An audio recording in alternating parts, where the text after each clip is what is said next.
Good morning, everyone. Can you hear me okay? All right, perfect.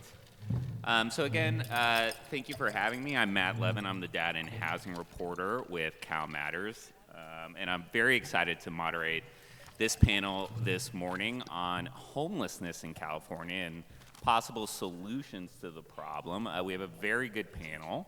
To my left is the mayor of Sacramento, Darrell Steinberg. Seeing you all over the place. I know. He's also the co-chair of the governor's task force on homelessness, which has a different title than task force, but one that... A hard-working group of leaders trying to make strong recommendations to the governor and the legislature about 2020 and what can be done to turn this around. That's the title. Gotcha. Task forces, slightly more concise. To his left, we have Elise Buik, the president and CEO of United Way of Greater Los Angeles, which has done a ton of work in homelessness in the greater LA area. To her left, we have former Assemblyman Mike Gatto, who served in the legislature from 2010 to 2016 and who has a ballot initiative on homelessness he's hoping to land on the November ballot this year. And then finally, at the far end of the panel, we have Michelle Cabrera, who is the executive director of the County Behavioral Health Directors Association, who lobbies on mental health and substance abuse and homelessness issues here in the Capitol, too. So I thought we could actually start with a very basic question I'd like all of you to weigh in on. California saw about a 16% increase in its homeless population from 2018 to 2019. But other parts of the country didn't see an increase of that magnitude, including some expensive parts of the country. So Washington State, where the homeless numbers are really driven by what's happening in Seattle, did not see an increase of this magnitude. New York State, where the homeless numbers are driven by New York City, very expensive place to live, did not see an increase of this magnitude. Why are we going in the wrong direction? Let's start with you, Darrell. Wow. No, that's the right question. Well, so I have been engaged in these sets of issues now for many years, as you know, as a former legislator and president of the Senate and author of our California's Mental Health Services Act, and now as a city mayor. And I don't think there is one reason, but I do want to go back to what I think the proper role of the state is that could drive change. And Matt, you've now heard this a number of times, and I'm sure many of you in the audience who followed our work closely have heard this. I do not believe we have defined the state's role, the county's role, and the city's role in a way that clearly describes roles, responsibilities, and funding. We have got a horribly disjointed system, an alphabet soup of programs and overlapping jurisdictions. There is no requirement that the state, any county, any city, or our regions do much of anything unless they choose to do something.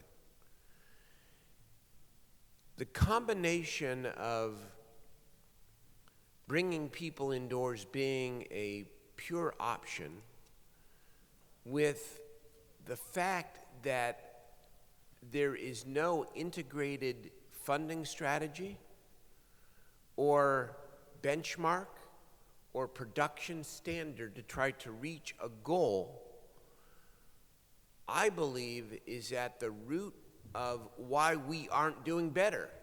It isn't the reason why people are becoming homeless. It is the high cost of housing. It is the drug problem. It is the increasing fragility of people, especially around mental illness. But the question isn't so much what brought us here, although it is relevant, obviously, because it speaks to the substantive solutions. But it is about clearly articulating that what we know is necessary can no longer be an option. Bringing people indoors must be a governmental imperative, and it must be legally enforceable in one way or another. And as the panel proceeds, I'd like to get into a little bit more depth about what I mean and how there are numerous examples of the current public policy approach to these issues that are the opposite of what I just described. Elise, why are our homeless numbers going up? Well, I think that we're seeing kind of a perfect storm of different factors. I mean, one is we have underinvested in this issue for a long time at all levels of government, and I think we're paying the price now. We know that this is an issue that does respond to money, and the feds have cut their level of investment. You know, the state was not in the game until this administration, and locally, I can speak of Southern California, we might have had one-time investments, but not sustained investments. So I think many of you know that the voters of LA County passed two measures, H, which is funding services for 10 years, and Triple H, which is funding housing. So, you know, I do think this is an issue in our experience in LA where money matters. Rents have gone up 30%. That does matter, and I think citing some of the other cities you talked about, you have to look at the wages that are associated. In LA County, we have half our population that's working poor and below. We have 600,000 families in LA County alone who are spending 90% of their income on rent. That's just not sustainable. And, you know, we've produced a lot of housing in LA, but only 10% is affordable. So those, to me, it's a perfect storm of lack of investment, not having dedicated sources of funding, and then a rental market that is catering to the high end. And on top of that, we're losing affordable units. Since 2013, we have lost a significant amount. So I know many of you, we talk about the 3 Ps of preserving units, and I think all those things have really heightened our numbers. Mike and Michelle? Sure. So first of all, thank you to Capital Weekly for this wonderful panel. I haven't spent so much quality time with Darrell Steinberg since the great budget fight of 2014. I have a little extra freedom as a former lawmaker because I think I can speak a little more bluntly than I could perhaps when I was in office, and perhaps what folks who are in office right now can say. I think you can sum up our problems that our state is facing right now in one sentence, and that is Reagan eviscerated the mental health system and Brown eviscerated the jails. I think that is all you need to know to understand the homeless crisis in California today. When you look at it, I think the biggest myth surrounding this issue is that it is purely an economic problem. You look at it, and you look at it from a perspective of finances. Number one, this idea that we're going to subsidize our way out of this issue, that is a myth. If we were to subsidize Los Angeles City's needs alone, half of their needs alone, it would bankrupt the entire state treasury. Let that sink in for a minute. If we were to subsidize half of Los Angeles City's needs alone, it would bankrupt the entire state treasury. Now, I'm a Democrat, I'm not good at math, but those numbers scare me. Number two, we tend to have a very urban focus about the issue. Now, according to a website, this is a union website that is devoted to raising the minimum wage. The pre-tax wage equivalent of California's social safety net programs in aggregate is $37,160 per year. Now, some of you who do not have an urban focus will be speaking up and saying, you know what? If you go from Humboldt to Amador to Kings County in much of this state, you can get a pretty nice place for $37,000 a year. You could bunk with somebody else, you could split costs, you could do whatever it takes to get off the streets. And so we have to ask ourselves, if we're going to honestly solve this problem, why is it that people who in many cases are signed up for social safety net programs, and by the way, I recently took a tour of an encampment in Los Angeles, as I do quite a bit, and everybody, bar none, at this encampment was signed up for social safety net programs. Everybody. We could not find one person who was not. So why is it that people are choosing to live on the streets in certain circumstances? Now, we can't paint the issue with a broad brush. We can't just say that everybody who is homeless for the same reason. But we do have to ask ourselves the tough questions when we start to approach it from an economic perspective. We're not going to solve the problem at all. Society has failed. We have failed. What we're doing is not working. It's not humane to leave people who need help on the streets. And the problem will never be solved unless we ask ourselves these tough questions, and I hope to ask a few more tough ones today. Good morning, Michelle Cabrera with the County Behavioral Health Directors Association. I am here today representing the voice of the public behavioral health safety net. These are the county individuals responsible for delivering mental health and substance use disorder services to Californians. And I think one of the common myths about our homelessness crisis is that it is being propelled by mental illness and substance use disorders. In large part, about 3/4 of our homeless population do not have a serious mental illness or a substance use disorder. About 1/4 do have serious mental illness, which is an overrepresentation, and 17% are estimated to have a substance use disorder. The primary drivers of our homelessness crisis are, in fact, the economy, the fact that there is no place for very low-income Californians to live, the fact that we have failed in our social safety net, especially by older Californians. We have seen a significant increase in individuals over the age of 50 coming into homelessness for the first time, and this is backed by research done out of the University of California, San Francisco by Dr. Margot Kuchel. A single adverse life event, a divorce, a death of a relative, job loss, can take individuals in California who are already barely hanging on and push them into homelessness. And what we know is that when an individual spends any amount of time on the streets, the experience of homelessness can both precipitate a mental illness or a substance use disorder, or it can make it far more profound. So the service delivery network that we have as County Behavioral Health Services is incredibly important to addressing the homelessness crisis. However, it is not the root cause of this massive crisis that we're facing in California. And it's time that we've stopped scapegoating the seriously mentally ill for this bigger societal problem. It unfortunately helps to propel the kind of stigma that keeps people from coming forward and getting the treatment and the help that they need in the long run. County Behavioral Health currently, through the Mental Health Services Act, which we have in large part Mayor Steinberg to thank for, is on an annual basis contributing an estimated $750 million a year in both preventing and addressing homelessness. We use the Mental Health Services Act to draw down $1 billion in Medi-Cal funding for California. It is an incredibly important source of funding, and we have outreach workers out in the streets every single day. I would contend that what we need is help. To the points that some of the other panelists have made, we need to focus on going upstream and addressing the needs of all those folks who, with a little bit of help, can avoid getting into homelessness in the first place and staying on the streets long term. And then we do need to focus on our chronically mentally ill and substance use disorder subpopulations within the homeless population. That's going to be very resource intensive, but what we should not do is create a fail-first system that assumes off the top what the data does not tell us, that everybody is in need of the most high-cost, high-touch interventions.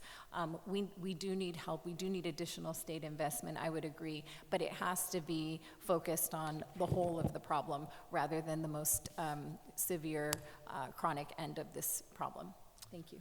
And I should also mention I've been derelict in my moderator duties. You will have the opportunity to ask questions of the panelists in the final 10 minutes of our session this morning. So Mayor Steinberg, the aforementioned task force created by Governor Newsom, which you co-chair, has called for a legally enforceable mandate for cities and counties to make progress on their homeless population. What exactly does that mean? And what does it look like in operation?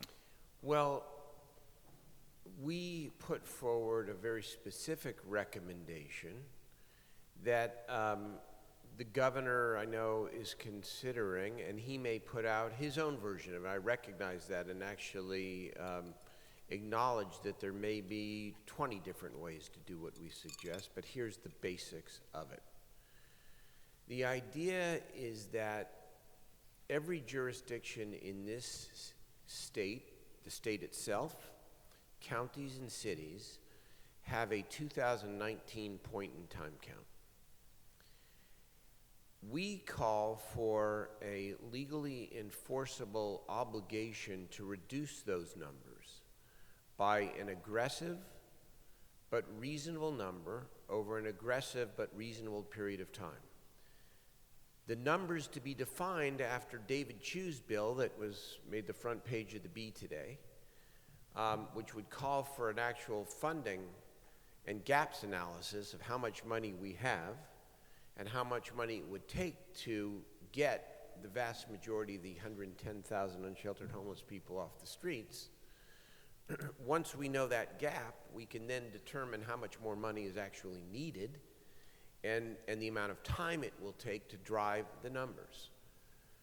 If a jurisdiction, after a reasonable period of time, is not making at least good faith compliance towards reducing their numbers, we call for an inspector general, state inspector general, to be able to file a public right of action, a lawsuit in a court of competent jurisdiction, not to give the court the ability to fine or take away money from a jurisdiction or to punish a jurisdiction, but to order compliance where compliance is necessary.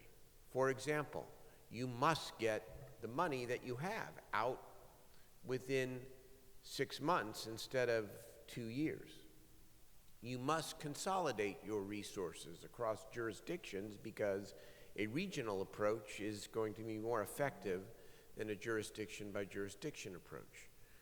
You must cite what must be cited in terms of affordable housing, land for affordable housing and or navigation centers, and not allow the story we all know about neighborhood opposition to delay the necessity of responding to the urgency of the moment. Our mandate, by the way, does not just speak to counties and cities. Michelle was a member of our task force and a great member because she represents some of the heart and soul of what the counties are working on and doing. We call for the state to be accountable as well.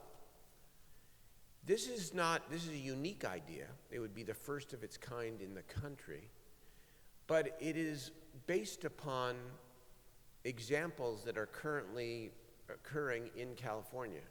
Judge Carter in Orange County. I commend everyone to read the story of Orange County and Be Well Orange County. You wouldn't think of Orange County as the bastion for how to consolidate disparate resources and drive towards a goal to bring people indoors and to address mental health, but in fact they are. They're far from done and far from perfect, but they have the right approach. Why did they do what they are doing? Because they were sued, and a federal judge with a lifetime appointment got cranky and said, I'm going to drive the change that must occur here. And it is an example of how requiring what we all know is necessary instead of hoping for better results because it's optional, with all the attendant NIMBY phenomena, some jurisdictions, the mayor of Richmond gets away with saying to the governor publicly, we don't want your damn land, your surplus land, keep your surplus land, because if you don't, because you don't pay for it all and do it all, we don't want to participate. Mayor of Richmond, that's not a county supervisor, by the way, that's one of my mayors, okay? Unacceptable. More common, even if it's not as overtly stated as that particular example in that particular instance. So we're calling for a mandate. Now, there could be other ways to do this. Maybe it isn't a public right of action. I originally called for a right to shelter in California. Got criticized, and that's okay. And then we morphed it to a right to housing. And that got criticized because the individual right implies maybe 1,000 lawsuits instead of driving towards a governmental accountability. Okay, we work together, and we've come to this point where 13 members of our task force, by the way, including 9 from local government, voted unanimously to support this idea of a mandate. We'll see what the governor comes out with tomorrow. But as I've said many times, I don't agree with most of what Mr. Gatto said around mental health being the #1 driver of homelessness, because I think the point-in-time numbers show it is economic now largely. But we do have that chronic homeless population that he describes. But here's one thing I agree with him on. I have always been for more money. And we need more money. But this is first and foremost not a money problem. It's a systems problem. And it's a public policy problem. And by the way, you want more money, which we all need? Create some accountability, and that will drive the legislature and the governor towards the resources that we need to actually meet the objectives. That's the proposal. That's the pitch. So Michelle, you were part of this task force. Why is this going to work? Why would that approach work? Well, I do think that where we landed ultimately was that there does need to be a higher degree of accountability and collaboration across levels of government. And I can tell you, county behavioral health, as I mentioned earlier, is all in on the homelessness crisis. We, again, have had the great fortune of having the Mental Health Services Act, which is funded through a 1% tax on millionaires. And there's this nice relationship between millionaires growing in numbers and the needs of very low-income people also growing proportionately. So oftentimes our revenues are counter-cyclical. In this case, the economy does better. We see way more people experiencing homelessness. And fortunately, in the behavioral health space, our revenues are going up in terms of Mental Health Services Act funds. However, I would disagree slightly that there's enough on the whole. I think that, we are doing our part on the mental health side to do early outreach and engagement. We're able to, with the Mental Health Services Act funds, get out there and engage individuals before they're even signed up for Medi-Cal. I would argue we're doing, along with our other county social service counterparts, a lot of these sign-ups that Mr. Gatto mentioned, getting folks enrolled into programs and connected with help. The pieces that are missing are really sort of these larger scale plans at the level of the state, additional investment. As Elise said, we, until the Newsom administration hadn't seen kind of a really big investment in trying to take this problem head on from a financing perspective. And I think Governor Newsom should be commended for putting real money on the table over and above what we did last year in the legislature. But there does need to be better coordination across the various systems that are responsible for addressing the needs of people who are experiencing homelessness. We need better planning to help figure out what are we going to do to try to prevent people from falling into homelessness in the first place. And this really gets to this tension around, is it all being driven by, one thing or another? We do need to go upstream. We're not going to be able to service our way out of this problem, build our way out of this problem, treat our way out of this problem with any one particular solution. There are structural issues. I do agree with Mayor Steinberg in terms of that. But part of it really has to be this collaborative approach across the various levels of government to do better and to do more, and really to put the accountability and the responsibility on the various institutions that are responsible for taking care of our most vulnerable citizens. And so we think that this obligation has the potential to compel that kind of collaboration that has not yet happened across these various levels of government. Assemblyman Gatto, your ballot initiative takes a pretty different approach to trying to solve this problem. Could you explain what your ballot initiative does and then what the status of it is? Sure. So I want to first talk about the research that I did for my ballot initiative, because it it segues into a couple answers that were previously given that I respectfully take some issue with. So I started researching the idea of a ballot initiative 3 years ago, and the first thing that I did is I looked at the data. I spent a very long time doing a deep dive into the data, and when I looked through the federal census data, I came to the conclusion that 65% of the people experiencing homelessness, at least in the Los Angeles area, had a serious mental health issue or a serious drug problem. I submitted an op-ed to the Los Angeles Times.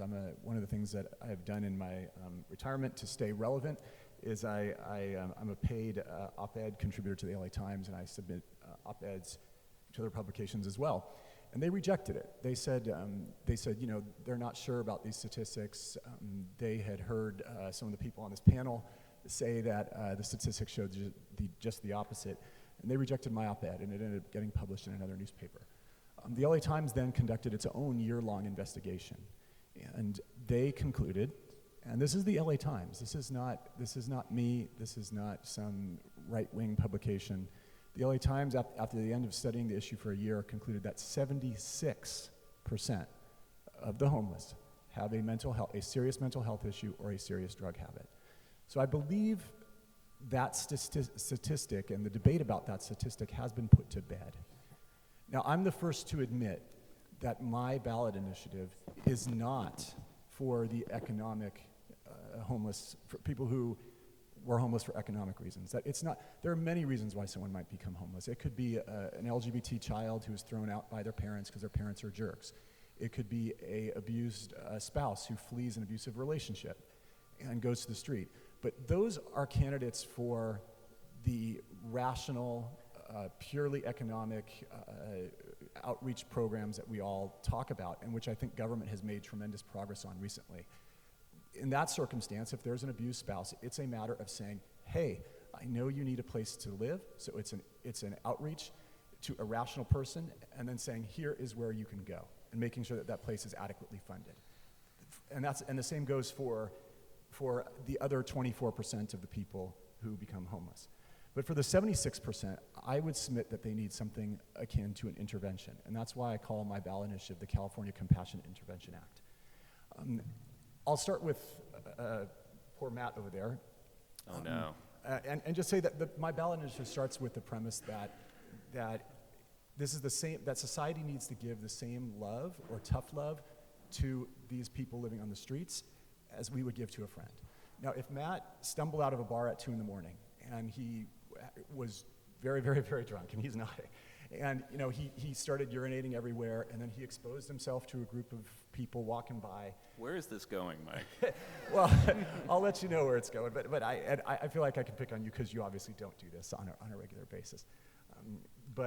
He exposed himself to a group of people walking by. He drove his car home, maybe hit something on the way home. What would happen in Matt's network? What would his network do for Matt? Well, they would grab him by the shoulders, look him in the eye, and stage an intervention, right? Maybe he'd show up and his whole family would be sitting there. And step 1 would be, Matt, you've got a problem, okay? Step 2 would be, let me open up my network to you and tell you a good rehab facility. There's one in blah, blah, blah, the hills of Los Angeles where you can go and you can get some really good rehab. And so it's a 2-step process. It's staging the intervention, you've got a problem, and then it's getting him the help that he needs and deserves. I believe that our society needs to do the same thing for people living on the streets, and I believe the problem is not going to get any better until it does.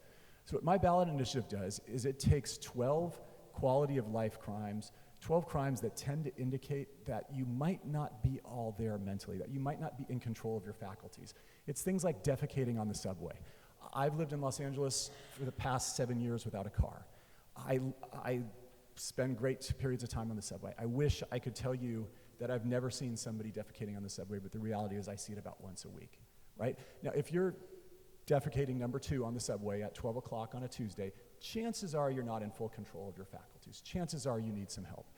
If you are shooting meth naked on the subway, which again I see about once a week, and those of you from San Francisco know what I'm talking about, those of you from Los Angeles know what I'm talking about, chances are you're not in control of your faculties, chances are you need some help.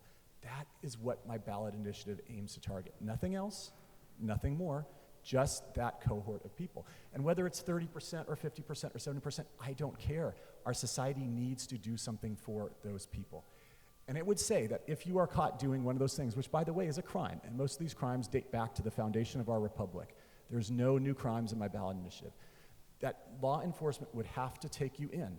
But once they took you in, they would use that opportunity as a chance to say, hey, do you need some help? They would bring you before a magistrate who would be an expert in processing and evaluating people. And if that person needed help, if the judge determined that that person committed a crime due to a mental health issue or due to a drug habit, that person would be sentenced, and I put sentence in big air quotes, that person would be sentenced to a stay in a mental health facility or a drug rehab treatment center. And folks, this is the only way that that cohort is going to be reached. I think another one of the big myths of the issue is that we're going to approach this entirely voluntarily. There must be an involuntary component. There must be. I care about this issue. Again, I ride public transit almost every day, and I challenge anybody who doubts what I'm about to say, walk up to a person who is experiencing homelessness and fits in this cohort that I'm describing, and say to them, have you availed yourself of our lovely affordable housing options? And the person responds, I am Buddha. And that person we need to reach. You need to reach that person. You can say what you want, that we have a lovely other program and everything like that. We've got all these other programs that are voluntary. There needs to be an involuntary component for the people who are suffering the most. We as a society are going to look back at this era, and we're going to look back at it as a tragic time where we did not care enough to make the hard decisions to reach out to that cohort and give them the help that they deserve. Elise, you're kind of on the front lines on this in LA. Is that the right approach? Look, I think I agree with Mayor Steinberg. Anyone who's suffering on our streets, we have to do more to intervene and help them. And, we looked at this really hard in Los Angeles about a decade ago, and that's how we ended up with the measures of Triple H and H. And why is that? H, for the first time, allowed us to move outreach out to the streets where people are. And so, this is a new source of funding. It's changing the system, as the mayor mentioned. And what's encouraging to me is I think once you get people stabilized, which clearly we have to look at how we do that in a humane way, the real question becomes then what? And I think that's the part that we're missing. Yes, people can be in psychotic episodes, but they get stabilized in their mental health. And the only thing we've seen really work is the stability of housing coupled with services. They have case managers, and I've met thousands of people since I've been doing this work who were literally experiencing mental breakdowns on the streets and are now in an apartment with a case manager on their meds and stable. So, USC did a cost study that shows that model works, and it is also 40% cheaper than having the chronically homeless cycle through our jails and our emergency rooms. So I just, we may debate about how the intervention happens, but I think what we gloss over is once we get people stabilized, which I think our county systems are doing better than ever, where do they end up going? I want to talk about places that are actually doing this well, that have made progress on their homeless populations. What places, either in California or outside of California, pop to mind that the state should be emulating, and how have they been able to accomplish it? And anyone can weigh in.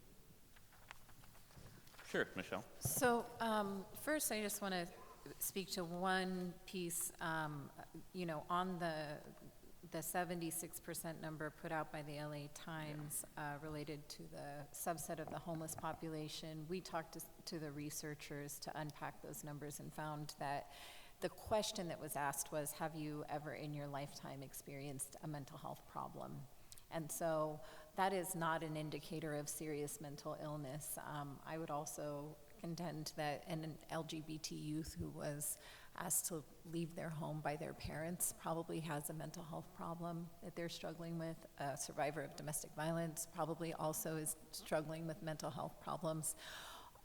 Many of us are, and that is not equivalent to a serious mental illness. Those are slightly different things. And so I think we do need to be careful again, because I'm concerned that there is an element of scapegoating and stigma with our seriously mentally ill population. So I just want to set the record straight on that. When it comes to models of care that we see that work throughout the world, really, one of the models that our LA County director is looking at actually is a model out of Trieste, Italy, where really it is not at all about coercive or forced treatment and interventions. It's about building a sense of community and purpose for individuals, helping to connect individuals with social supports, helping them to find education and job opportunities, and really bringing them into community in safe ways. One of the interventions that we're really interested in is California is one of 2 states in the whole country that has not yet tapped into federal Medicaid dollars for peer services. So we think that getting into peer certification through Medi-Cal would help provide jobs for people who have lived experience with serious mental illness and substance use disorders, help them to find a career ladder and a way out. So that is one of the things that we think could be really helpful in this bigger spectrum. But we know that low barrier, harm reduction housing models that promote the 4 Ps really work for people. That's privacy, partners, possessions, and pets. And so we really need to create spaces that are welcoming and that allow people to have dignity. Just because you have experienced homelessness, just because you may not have a private place to live your life, doesn't mean that you don't want that help. In fact, when our outreach workers talk to folks, they often are extremely willing to take both the mental health services and substance use disorder services we provide, and especially housing services. And again, there is a small but visible subset of the population for whom engagement and bringing those folks into services will take a lot more time and patience. But this really, in the long run, in order to be successful, we have to treat people with dignity. So those are some of the ideas. The other thing that we think is really important is for California to look at a home and community-based services waiver. Many of the individuals who are experiencing homelessness have disabilities, physical or other disabilities, and so bringing additional funds into funding supported housing that has a care component to it is something that we believe could help as well. Other models of success. Well, again, I don't know of anywhere where they have brought to scale the things that we know work. We know what works. We know it is an intensive prevention and early intervention strategy where intervening in the right way at the right time for someone who's housed but fragile avoids them becoming fragile and unhoused and homeless. And there are examples of rapid rehousing and even rapid rehousing before someone is unhoused that are going on very successfully throughout the state. We know that for the chronically homeless, the population that Assemblymember Gatto is talking about, there's actually a proven approach. It's assertive outreach. It is intensive case management. It is temporary housing as necessary, housing first, that includes whatever mental health and substance abuse services and vocational rehabilitation that the individual needs. That works. And yes, there is some room, definitely, to consider changes to the Lanterman-Petra-Short Act around involuntary commitment. I've called for an obligation for people to come indoors. The problem, if I might, and Mike Gatto I served with, thoughtful legislator. Thoughtful. be wary of overly simplistic solutions here. Because while there is a definite need to reconsider the balance here, how can we in good conscience as a state get tough on people when we haven't yet created the capacity to actually offer people a place to come indoors and get the help that they need?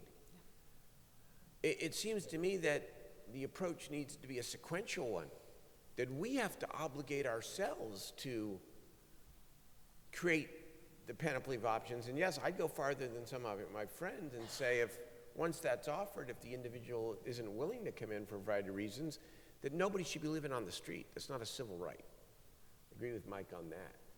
But we can't take a sledgehammer to this. You actually have to uplift and build the capacity to be able to first offer people the choices that they're currently not even being offered. And so my point, to answer your question more directly, is that we know what works, but we haven't brought to scale what we know works because our systems are misaligned. There's no accountability or drive, frankly, to actually get to scale. And that is what needs to change. And that will also drive, by the way, the need for more money when people have the confidence that the money that we're spending is actually getting out with a greater sense of focus and urgency. I mean, Matt, just to add to that, and I do want to echo what the mayor's saying, you know, scale matters, and investment matters. And where have we seen declines? We've seen declines in the veteran homeless population because the feds invested in it. So I agree, we have to look at where we're smartly targeting our dollars. I think the other asset we have at the state level is Secretary Mark Galley, and models that work. When Mitch Katz was in LA County, he started using health dollars for housing. Why? Because he would get much better outcomes housing people than just treating them in the traditional models. And that was a model with the Office of Diversion and Reentry that was very successful in LA County that I think we're going to see replicated at the state. So we just, you know, that money and scale matters. And, you know, I think the other thing, going back to where we started, we need every city in the game. So in LA County, which has 88 cities and is one of the toughest places, I think, to do work, the city of Los Angeles has generated 75% of the housing. What are the other 87 cities doing? So, you know, this notion of really starting to get everyone in the game with the task force. Long Beach is now looking at a measure that would provide dedicated sources of funding. And I think as you start to look at this over the long haul, we can get creative on the development side if there is certainty in the funding. And that's what we've seen in Los Angeles. Not enough, but it, you know, will make a big impact. But we have to get the other 87 cities in the game.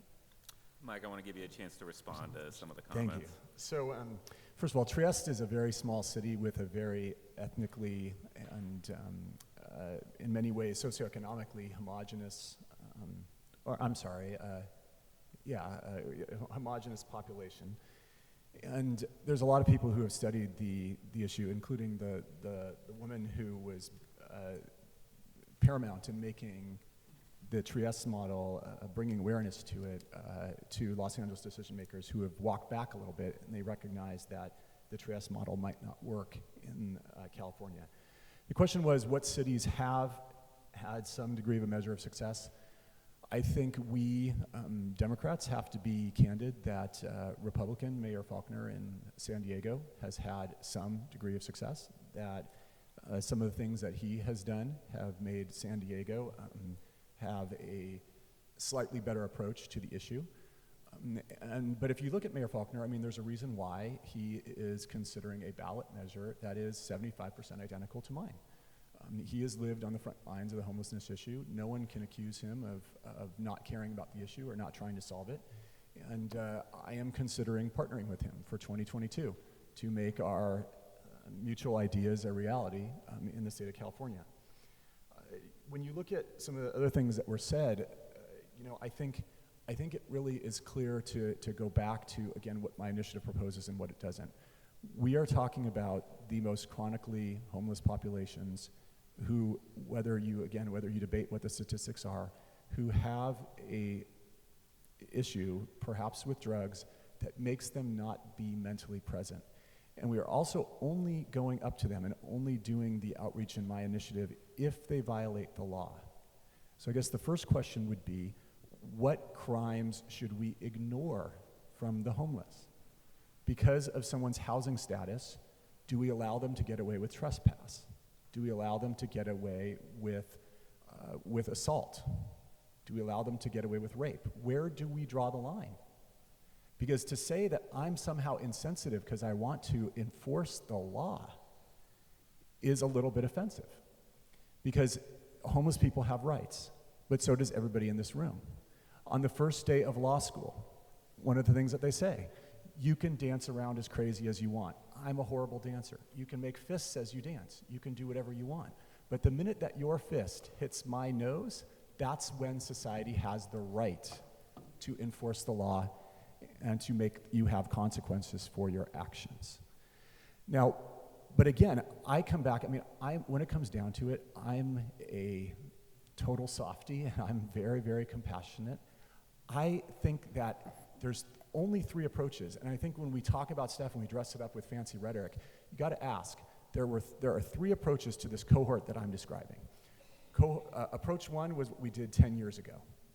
Somebody's caught with shooting meth or taking heroin, you throw them in state prison for 10 years and you lock away the key. That didn't work. Approach number 2 is what's currently going on our streets. You're sitting there shooting up heroin naked in the middle of Los Angeles at 12 noon on a Tuesday. We ignore you. That is not working. Approach 3 is we use that person's violation of the law, because it is still a violation of the law to shoot up heroin, to get them the help that they need. I submit that is the only approach that will work. Did you want to respond, Darrell? I think the underlying notion that there are people on the streets who cannot help themselves and are a danger to themselves or others is correct. But I think it is also important to be thoughtful about the solution to that problem. Yes, to think about more sticks, so to speak, to get people into care and treatment that need it, but it's, I think, dangerous to broad brush the population that you speak about too, because not everyone is committing a crime, and not everyone is engaging in taking their fist and putting it to your or somebody else's nose here. It's the underlying premise may be correct, at least have some real pieces of truth to it.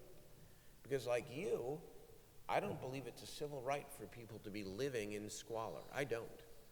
And I part in some ways from some of my friends on the left there. And I like Kevin Faulkner. I think he's a thoughtful guy here too. But the solution, the substantive solution itself matters. An initiative can be a provocation to get the legislature or others or other initiative proponents to actually take this piece of it seriously. But an overbroad solution where you're over-criminalizing a cohort of people and sucking up a lot of the existing money for prevention and early intervention, I'm not sure is a thoughtful way to go about actually bringing a solution to the problem that you express. So I don't want to turn this into a debate over your initiative, but just very quickly, Mike. Sure. So again, it's important to be very clear that there is no overcriminalization. These are existing crimes that are already on the books. When there is a young woman who's rushing to run her train and you block her way and say, hey, give me $5, that's halfway between robbery and halfway between panhandling. That's already a crime, right? That's already on the books, and it has been for 100 years in California. So I'm not over-criminalizing this population. I don't think that works. I was the first who said that in example number one. But when, and I also thought I said that I'm very honest about what my initiative does and what it doesn't do. It is not written for the various other different reasons why someone becomes homeless. It is meant to address only that person who is making life so difficult for other people and also, frankly, needs some help themselves. And then if you look at it, again, typically when you think about criminalization, you think about someone doing time in jail. My initiative calls for doing a stint in a rehab facility, doing a stint in a mental hospital, having your record be automatically expunged when you're done. That, I submit, again, is what would get people the help that they deserve. Look, in California, we're talking out of both sides of our mouth. We want people to take public transit. We want to get people out of their cars. But again, you look at the statistics, and again, LA Times, my hometown paper, it was something like 62% of young women feel scared to take public transit in California because of precisely this. So, you know, we've got to have some sort of coherent policy on this, and we really do need to protect all vulnerable populations in the state of California.